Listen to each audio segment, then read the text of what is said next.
Bonsoir, nous allons donc continuer notre étude sur le Tanya. Nous allons étudier la première partie du chapitre 10. C'est un chapitre qui est un petit peu long, donc on va le faire en deux fois. Voilà, donc un petit résumé rapide de ce qu'on avait dit pour le précédent chapitre, qui était le chapitre 9. Donc, après avoir décrit dans le précédent chapitre le combat incessant qui oppose les deux âmes du juif, l'âme divine et l'âme animale, pour gouverner le corps, Rabbi Shlomo Zalman va maintenant définir le tzaddik, le juste, comme celui qui s'est défait de son âme animale et a donc transformé le mal qu'il renfermait en lui en bien. Le niveau du tzaddik comprend deux catégories générales, le tzaddik accompli, que l'on appelle également le tzaddik qui ne connaît que le bien, tzaddik vetovlo, eh bien, est un homme qui a transformé le mal de son âme animale en bien. Celui qui n'est pas encore parvenu à effacer, au contraire, eh bien lui, effectivement, il n'a pas réussi à enlever le mal qui est en lui, est qualifié de tzaddik inaccompli. Et il est appelé donc tzaddik qui connaît le mal, c'est-à-dire en lequel demeure encore un résidu de mal. Donc tzaddik veralo, qu'on appelle aussi tzaddik chez Eino Gamour. La différence entre les deux types de qualificatifs, tzaddik accompli, tzaddik gamour et inaccompli, Eino Gamour, d'une part, et tzaddik qui connaît seulement le bien, donc Betovlo, et qui connaît le mal, Veralo, d'autre part, eh bien, la différence est la suivante. La première paire de descriptifs fait référence au niveau d'amour que le tzaddik a pour Dieu. C'est cet amour qui lui vaut le titre de tzaddik. Chez le tzaddik accompli, eh bien, tzaddik gamour, cet amour est entier, tandis qu'il ne l'est pas chez le tzaddik inaccompli, le tzaddik eino gamour. Le deuxième jeu de termes fait référence à la transformation du mal de l'âme animale en bien. Celui dont le mal a été totalement transformé, eh bien, est appelé tzaddik vetovlo, tzaddik qui ne connaît que le bien, alors que chez qui subsiste un résidu de mal est appelé tzaddik veralo, tzaddik qui connaît le mal. Alors il faut maintenant ici fortement souligner le fait que le mal dont on parle, qui est évoqué ici dans ce contexte, fait référence à ce qui n'est qu'un imperceptible résidu qui réside dans le cœur et non à un mal véritable s'exprimant en pensée, en parole ou en action. Perek Yud. Veine, Adam magbir nafsho aelokit. Or, quand l'homme va faire prévaloir son âme divine sur son âme animale, ונלחם כל כך עם הבעמית עד שמגרש ומבאר הרע שבא מחלל השמאלי, et va donc lutter contre son âme animale au point de chasser et d'annihiler le mal qui est en elle, de sa demeure en lui, c'est-à-dire de la partie gauche du cœur, כמו שכתוב, וביערת הרע מקרבך, ainsi qu'il est dit, tu supprimeras le mal qui est en ton sein. Ce verset par lequel la Torah enjoint chacun d'entre nous, chaque juif, d'éradiquer le mal qui est en lui. C'est-à-dire qu'il ne s'agit pas simplement de bannir donc l'expression extérieure et concrète du mal, donc les mauvaises pensées, paroles, actions, mais aussi, on nous parle aussi de retirer aussi, donc bien évidemment, le mal qui est en lui-même au point de ne plus trouver aucun attrait. Be'en ara nefar letov mamash, quand un homme parvient à cette fin, sans que le mal ait été changé en bien, eh bien, la preuve en est que sa force de désir aurait autrement été orientée uniquement vers le bien et la sainteté, ce qui n'est pas encore le cas, comme on va le montrer dans la suite de ce chapitre. Donc, ce qui va différencier effectivement une personne comme ça, c'est que le mal, est-ce qu'il a été changé en bien complètement ou pas encore? Eh bien, celui chez qui le bien n'a pas été totalement donc changé en bien et qu'il a une attirance uniquement que pour la Kedusha, les choses de Torah et de Mitzvot, et qu'il le fait dans un amour total pour Dieu, eh bien, celui-là est appelé Nikrat Tzadik Sheino Gamour. Il est appelé un Tzadik inaccompli. Bet Tzadik Veralo Deainu Sheyeshbo Adain Mehat Mazer Ra Bechlal Asmoli. Et le tzaddik qui connaît le mal, tzaddik veralo, ce qui signifie que en fait, il n'a pas encore en lui, il y a encore en lui un tout petit peu de mal dans la partie gauche de son cœur. Et là, mais bien sûr, puisque c'est un tzaddik, et ça ne concerne que les tzaddikim, Shekafouf ou Batel Letov, Mirhamat Miuto.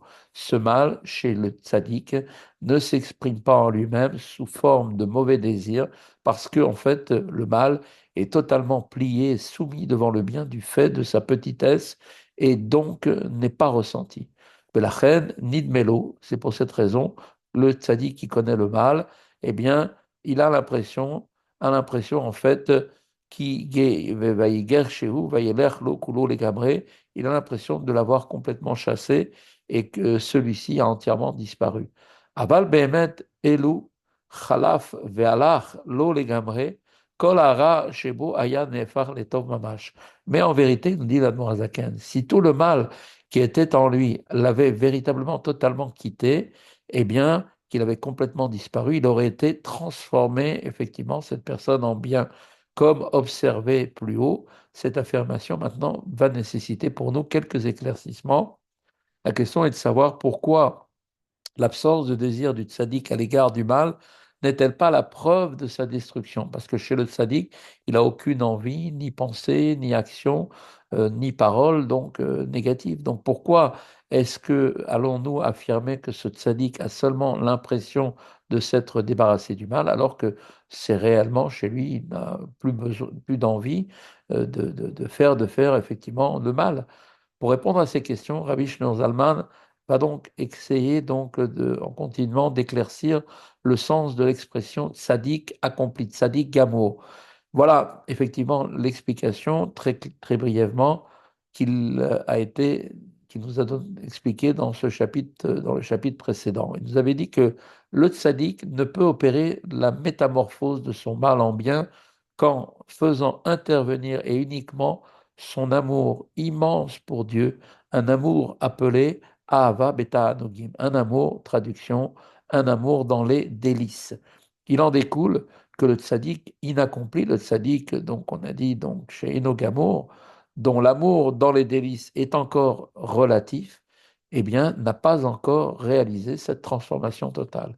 L'amour dans les délices est donc le critère par lequel se mesure le niveau d'avoir retiré, d'éradiquer complètement le mal chez le tzaddik. Maintenant, dans les mots du Admoazaken, va biur aïnyan, pour expliquer ce point, qui n'est tzadik gamour shenefar ara shelo letov, velachen nikrat tzadik vetovlo.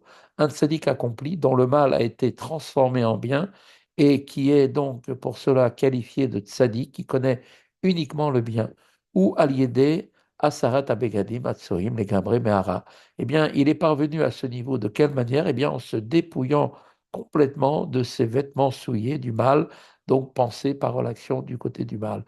Dainu, limos mehod beta'anuge olam hazeh, litaneg bam beta'anuge bene adam. Ce signifie qu'en fait, il éprouve maintenant, ce tzaddik, une profonde aversion, un dégoût pour les plaisirs de ce monde, et il répugne à y prendre le même plaisir que les autres hommes ne sont pas au stade de tzaddikim. Et donc, il a un tel dégoût et qui concernerait donc les mallettes Tahavat Aguf Bilvad Velo Lavodat Hashem. Donc il répugnerait à prendre le plaisir des hommes, c'est-à-dire à satisfaire simplement l'appétit du corps, donc au lieu d'orienter ce plaisir vers le service de Dieu, donc pour le faire les Shem Shamaïm. En réalité, les plaisirs matériels par lesquels s'effectue un service de Dieu qui relève de la sainteté, par exemple, eh bien, le plaisir de se réjouir le Shabbat par la nourriture et la boisson sont des choses qui sont bien sûr des plaisirs autorisés, permis, au contraire, qui sont nécessaires. Le plaisir qui révulse, par contre, le tzaddik est celui qui a pour seule finalité la satisfaction d'un désir matériel, donc grossier, par un appétit débordant, un désir uniquement égoïste. Et non pas, il ne mange pas pour, comme on avait dit, donc pour tirer des forces afin de servir Dieu, les Shem Shamaïm. Donc, Mipne, Iyotam, Nimshachim, Nishpaim, Aklipat, Besitra Achara, et ces plaisirs sont pour lui, chez le tzaddik, donc qui effectivement n'est pas encore arrivé au stade total de perfection, eh bien pour lui, ils sont en abomination parce que ils dérivent et sont entretenus par la klipa et la sitra achara, la véritable antithèse donc de la sainteté, l'autre côté du miroir. וכל מה שהוא מן הסטרא אחרא הצדיק כמוהו, הוא שונאו בתכלית השנאה. Car, effectivement, le tzaddik accompli, eh bien, c'est quelqu'un qui va haïr de manière absolue tout ce qui procède de la sitra achara. Le mal, il l'a en haine totale. Mais Hamad Godel Avato Lachem. Pourquoi? Eh bien, de fait de son amour immense pour Dieu et pour sa sainteté. Par l'intensité de cet amour qu'il a, de cet amour de délices, et effectivement, son intensité dépasse de très loin celle des autres formes d'amour, même l'amour, comme on dit, à Avarabba, comme il a été déjà expliqué au chapitre 9. Rabbi Shlomo Zalman va nous expliquer que l'amour des délices est le niveau ultime d'amour pour Dieu. C'est le plus haut niveau en raison de son immense amour pour Dieu et la sainteté. Eh bien, le tzaddik est totalement la klipa et la sitra achara à ce stade-là. Qui aime zé léomadze, car la sainteté et la klipa sont antithétiques, ils sont complètement à l'opposé l'un de l'autre. Son amour pour Dieu va donc va se traduire par un sentiment qui va être proportionnel à la haine qu'il aura envers la klipa et la sitra achara. Plus on aime quelqu'un et plus on déteste ce qui est contraire au bien de celui qu'on aime. C'est-à-dire, comme il est écrit, c'est qu'il est dit dans la Torah, Tachlit sina senatim le oivim ayuli chakreni veda levavi gomer. Comme le dit David Ameller, je déteste d'une haine absolue tous ceux qui s'opposent à Dieu, et ils sont devenus pour moi, nous dit-il, des ennemis. Sonde-moi, chakerli, d'accord? Donc, comme c'est Ayuli, Hakareni, sonde-moi et connais mon cœur, il dit à Dieu. En d'autres termes, en me sondant et en sachant combien grand est l'amour que j'éprouve à ton égard, tu réaliseras forcément par là combien grande est ma haine envers tous tes ennemis. וכפי ערך גודל אהבה לשם, car ערך גודל השנאה לסטרא אחרא והמיאוס ברע בתכלית, et donc à la mesure de la dimension de l'amour pour Dieu et la dimension de la haine envers la sitra achara, les clipotes spirituelles qui donnent vie au plaisir physique et à la répugnance qu'il a absolue envers le mal des plaisirs physiques. Étant donné que la sitra achara est d'ordre spirituel et donc de ce fait distante de l'homme physique, eh bien, le terme de la haine, le mot la haine, est approprié par rapport aux plaisirs matériels qui sont plus proches d'un homme, puisque le corps d'un homme est beaucoup plus proche de la matérialité. Et le terme, donc, effectivement, de haine s'adresse effectivement à la forme plutôt de l'ordre spirituel. Par contre, le terme de dégoût, il est dégoûté, eh bien, ça correspond exactement au dégoût d'avoir quelque chose d'odieux immédiatement devant les yeux qui est donc une chose qui matériellement pourrait vouloir l'attirer. Eh bien, il en éprouve un grand dégoût, car la répugnance, eh bien, est l'opposé exact de l'amour, comme la haine. Ainsi qu'il est établi, le dégoût du tzaddik à l'égard du mal est effectivement donc la correspondance de son amour pour Dieu, un amour qui est du plus haut degré. Il est donc pour cela qualifié de tzaddik accompli, car la qualité en vertu de laquelle il est qualifié de tzaddik, c'est-à-dire son amour pour Dieu, est au plus haut niveau. Il est également appelé tzaddik qui ne connaît que le bien, et il possède seulement du bien, ayant maintenant transformé en bien tout le mal qui était en lui. Par la suite, le tzaddik inaccompli, tzaddik chez Gamour, dont l'amour dans les délices n'est pas entier, n'éprouve qu'une haine qui est forcément incomplète. Donc il n'a pas une haine totale du mal. Ce qui revient à dire qu'un infime résidu de mal, puisqu'on a dit qu'il s'exprime dans rien chez lui, c'est que du bien, eh bien, n'est même pas le ressenti, le mal n'est même pas ressenti chez lui. Et il demeure en lui, donc, effectivement. Et il est donc appelé tzaddik qui connaît le mal. Tzaddik she'eno gamour, ou she'eno sonné à sitra achara betachlit asina. Et comme le dit dans les mots de Admor Zaken, et le tzaddik inaccompli, eh bien, c'est celui qui ne déteste pas la sitra achara, c'est-à-dire les clipotes spirituels, d'une haine parfaite. Velachet, c'est donc forcément à cause de cela que Eino Moas Gamken Bera Betachlit, c'est la raison pour laquelle il n'éprouve pas une répugnance totale et absolue à l'égard du mal, qui correspond donc au désir et les plaisirs matériels. Bekol she'en asina vamius betachlit, tout celui, donc chaque tzaddik, chez qui la haine ou le dégoût ne sont pas absolus et totales, al kocha nisha ezo shemetz ahava veta'anug lesham.